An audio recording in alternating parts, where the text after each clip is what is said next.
The first round of the MLB playoffs are underway. Plus, we discuss some NFL content. Rashee Rice, how will that injury affect the Chiefs? And is the NFC South actually any good? Plus, an update on the rookie quarterbacks. And we preview the rest of the playoffs for the MLB. Let's start. Welcome back to Coast to Coast Sports, by the way. Let's start by touching on those playoffs, though. Why don't we start with Mets Brewers? With the Mets taking Game 1 and giving themselves an upper hand in that series. The Brewers pitching definitely worries me. You know, Freddie Peralta, he's the guy that's meant to get it done for them. You know, he's the guy that is their ace. And if he couldn't get it done, I don't know if they can get it done. The Mets obviously have momentum. They have surged, the hottest team in baseball since June, right? Since Grimace and Haktua and the memes. Really, I mean, the Mets they're a vibes team. They're a memes team, and they got the players to back it up. Jose Iglesias, is he the story of the year? Like, seriously, bro was retired, making music. We forget this. Jose Iglesias was a Gold Glove level shortstop like 10 years ago. But he was retired. He was out of baseball. He was actually the #1 artist on Spotify for a week in Mexico. He was a legitimate Mexican musician. He was a good musician. He was making good music. Comes out of retirement, gets signed. Not that he officially retired, but he was basically going to have to retire. Comes to the Mets, 830 OPS, hits 280 over the course of half a season. Also, by the way, performed his song live on the field. Now he's batting second in the playoffs, and the Mets are 1 win away from a divisional series matchup with the Phillies. Are you kidding me? Iglesias might be the story of the year. I mean, truly. That's so cool. And you can't convince me that it isn't. Right? I mean, that's just a fun story. Jose Iglesias. But more than that, Lindor, easy player to root for. Mr. Smiles.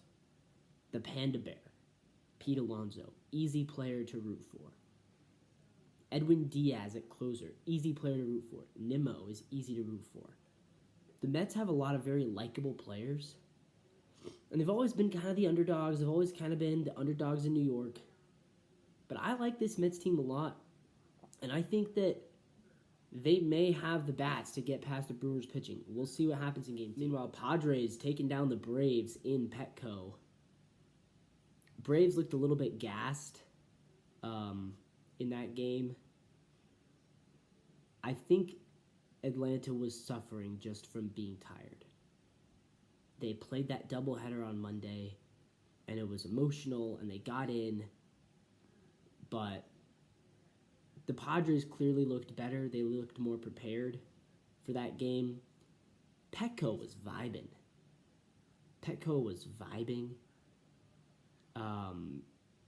And I think San Diego's going to win that. I think they're going to win that series. And that's going to set up a matchup between the Padres and Dodgers that's going to be really exciting. And for the Braves, you know, if they could come back, it'd be pretty epic. But they've had a good season regardless. And without Acuna, without Austin Riley for the second half, without Spencer Strider, they've had a good season. But I think the Padres will get Game 2. Meanwhile, the Astros, they went down 3-1 to the Tigers. Gotta love when the Astros lose. You see the Seattle hat. I'm a Seattle guy, so I'm not an Astros lover. And I always love to see when the Astros lose baseball games. You know, we've heard since May 12th or whatever, the Astros have the best record in baseball, and that's true. Because I believe they are 20 games above 500 since May 12th, something like that. But they stumbled into the postseason. They were 500 team in September. They didn't get hot in September. They got really hot in the summer in June, July, August. But in September, they were just a mid team. And the Tigers were super hot. And there is a revenge factor. Because A.J. Hinch used to coach the Astros. And I know you're thinking, didn't he get fired because of the trash can scandal? He did, but they didn't have to fire him. Right? The Red Sox chose not to fire Alex Cora. So remember what happened with Cora was he had to spend a year. Alex Cora spent a year as a suspended head coach. So he couldn't be the coach, but he was still their manager. He was suspended for a year, and then he came back and he's still their coach. Astros could have done that with A.J. Hinch. Instead, they chose not to. They brought in Dusty Baker. They won a World Series with Dusty Baker. And I think Joe Espada is a good coach. I think he'll continue to get better. But he's not as good of a coach as A.J. Hinch. And I think A.J. Hinch is sitting there thinking, I should still be the coach of Houston Astros right now. And I think for A.J. Hinch, he is ecstatic that he just took a game in Houston. Houston, by the way, they've lost 6 straight home playoff games. Remember, they lost all 4 of those games that they lost to the Rangers were at home. They won the road games against the Rangers. They lost the games at home. And they also lost the last game at home in the series before that. I think it was against, I don't even remember who. Was it Minnesota, maybe? Whoever they played before Texas. Tampa? I don't know. But for Houston, yeah, they're in trouble. I think they might lose again tomorrow as well. And they may be eliminated by the baby Tigers. And if that happens, I know Seattle will rejoice. Houston's had a great run at it. The Alex Bregman factor is interesting. We'll talk more about that when it happens. But he is a pending free agent. But this isn't the same Astros team. I mean, look, John Singleton is starting at first base.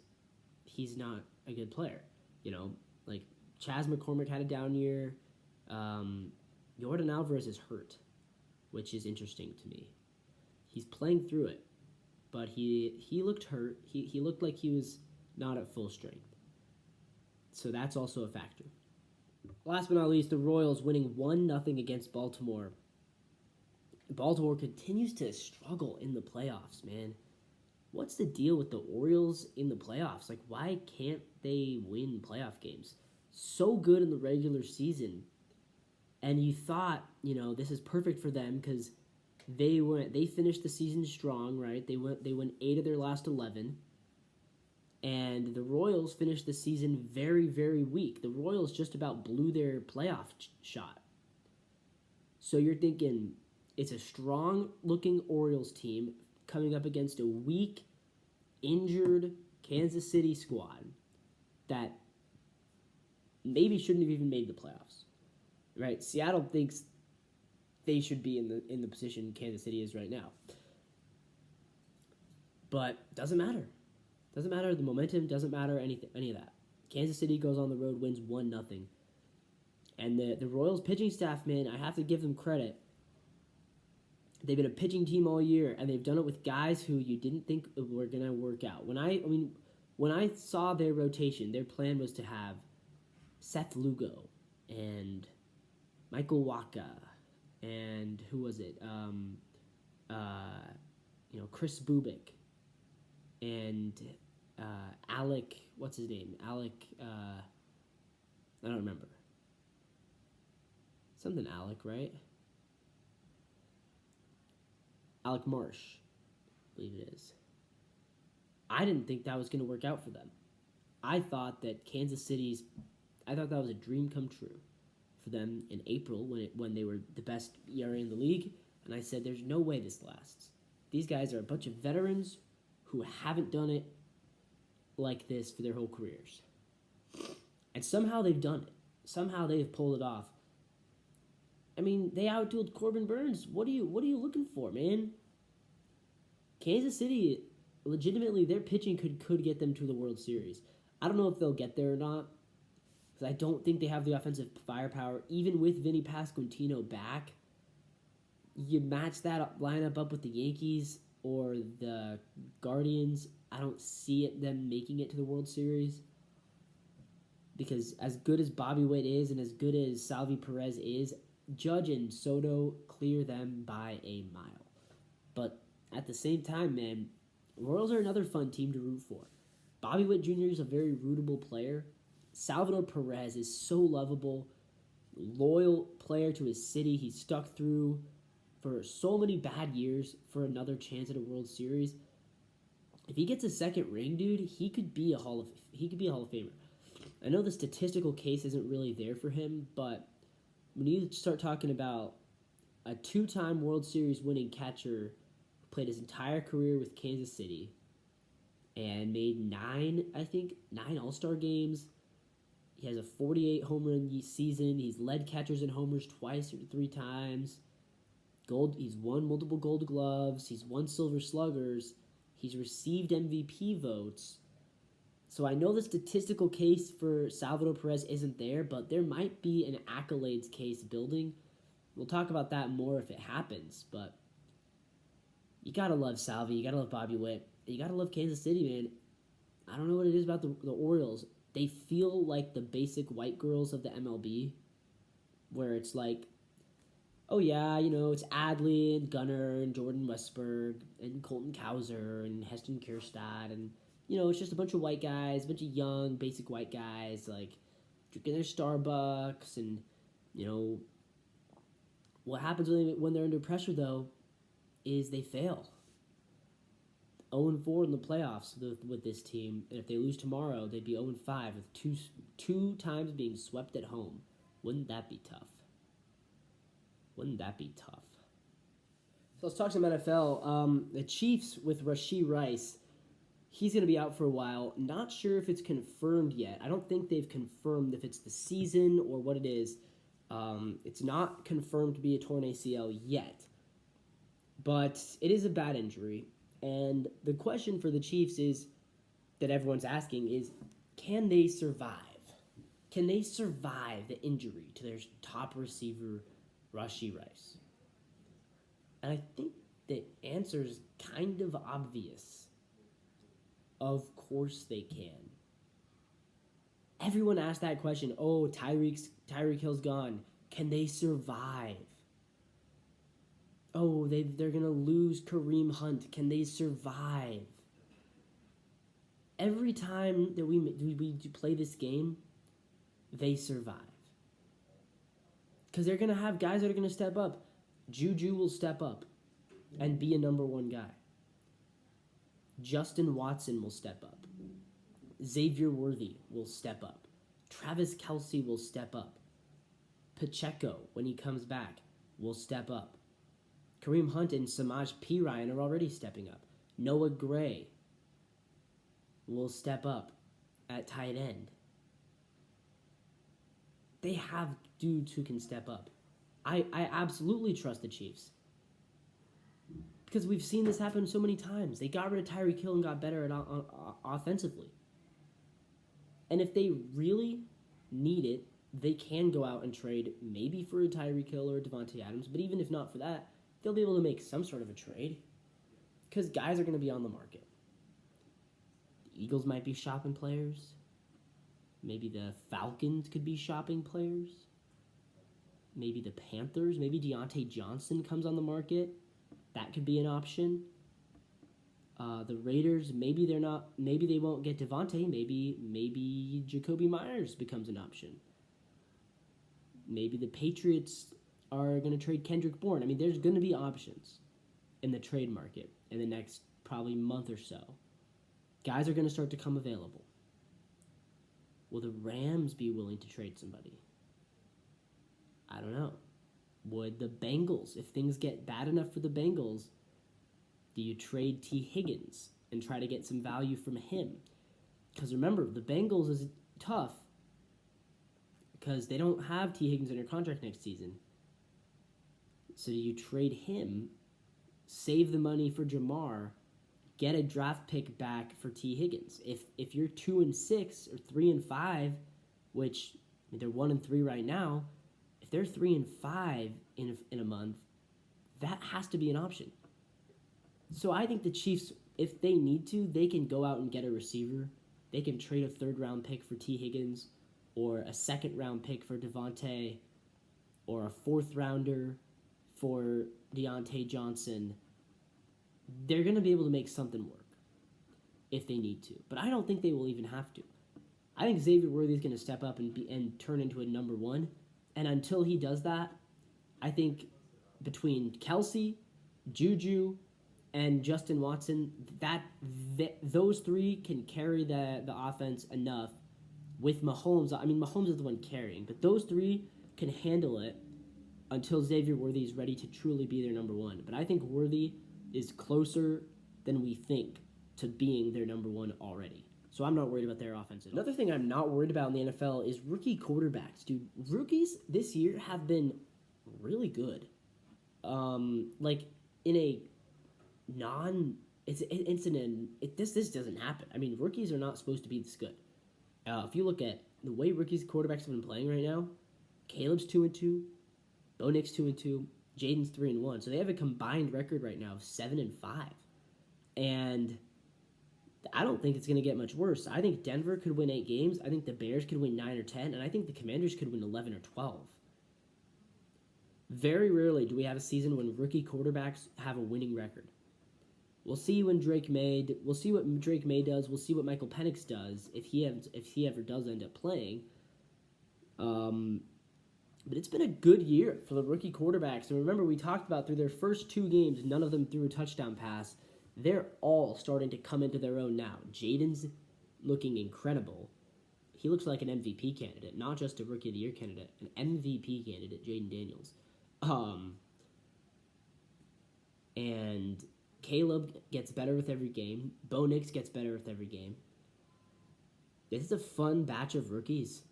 And I think they are all on their way to becoming franchise quarterbacks, which is to get 3 franchise guys in one draft is pretty good. Considering that last year we got 1, right? CJ.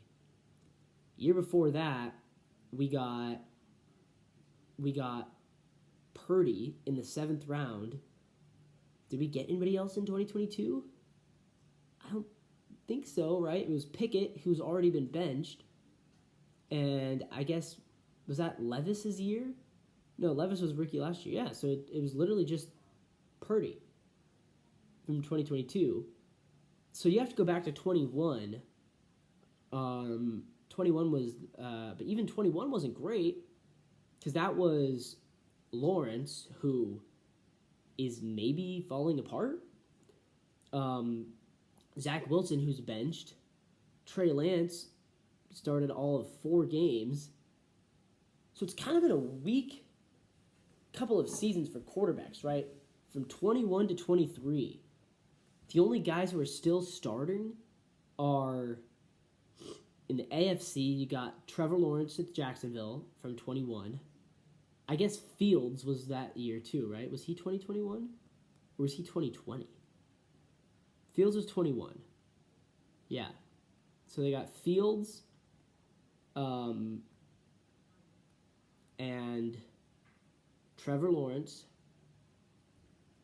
and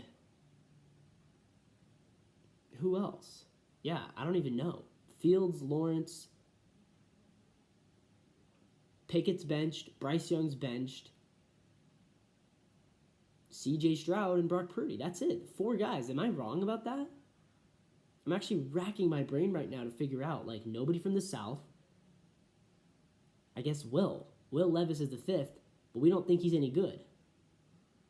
And he might also have been benched. Mac Jones was there. He got benched. Yeah.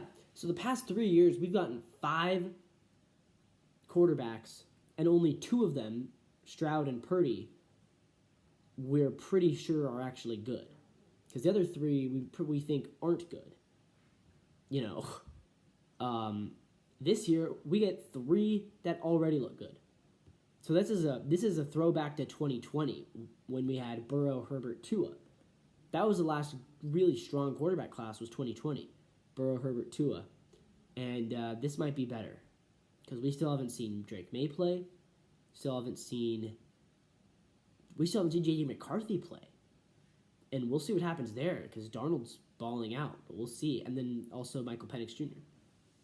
Another thing I want to talk about is the NFC South good? I can't tell if the NFC South's good or not.